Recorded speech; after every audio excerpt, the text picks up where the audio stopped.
क्या दुनिया की पॉपुलेशन गिर रही है?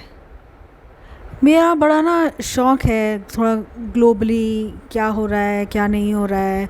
अदर दैन न्यूज़ ऑल्सो, मतलब न्यूज़ ही नहीं, बाकी जनरल चीज़ें, सोशो इकोनॉमिक क्या हो रहा है, लोगों की लाइफस्टाइल्स कैसी हैं, कल्चर्स कैसे हैं, ये देखने का बड़ा शौक़ है। तो मैं कुछ टाइम पहले, ये अभी तो नहीं, कुछ टाइम पहले मेरे सामने एक ऐसी खबर आई जिसको सोच के मैं भी थोड़ा सा शॉक हो गई थी थोड़ी थोड़ी देर के लिए।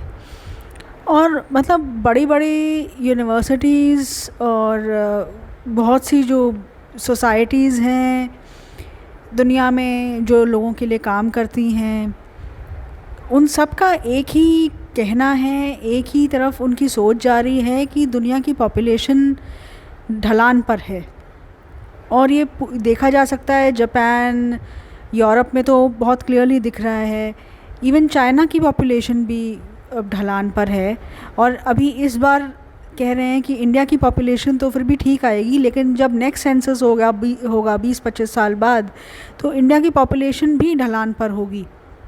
ये तो हम खुद भी अपने आसपास देख पा रहे हैं कि कितने यंग लोग हैं, 30s में हैं, उनकी शादियां नहीं हुई हैं, जिनकी शादियां हुई भी हैं उनके या तो बच्चे नहीं हैं या एक कर रहे हैं। कोई मुश्किल से ही दिख रहा है कि 2 बच्चे कर रहे हैं, 2 से ज़्यादा करने वाले तो बहुत ही रेयर हो गए हैं अब।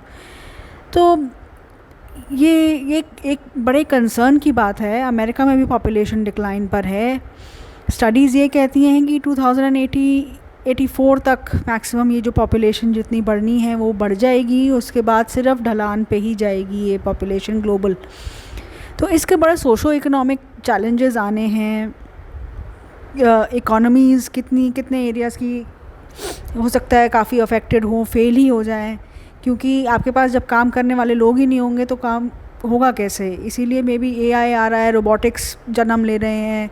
जापान में तो इस चीज़ पे काम भी होना शुरू हो गया है, क्योंकि वहाँ पे काफ़ी एजड पॉपुलेशन है। 80+ लोग वहाँ पे बहुत हैं, बहुत खुश रहते हैं, लेकिन एजड लोग वहाँ बहुत हैं। और इस चीज़ पे काम हो रहा है कि भाई जहाँ ज़्यादा झुकना या भारी सामान उठाने का या खिसकाने का काम है वो रोबोट से ही कराया जाए। इस चीज़ पे अभी से ही मूव किया जाए कि जिससे कि आगे के लिए हम प्रिपेयर्ड हो सकें, जापान प्रिपेयर्ड हो सके, क्योंकि उनके लिए तो बिल्कुल सामने है कि वो दिख रहा है कि एजड पॉपुलेशन है, इसलिए वो बाहर से लेबर भी मंगवा रहे हैं।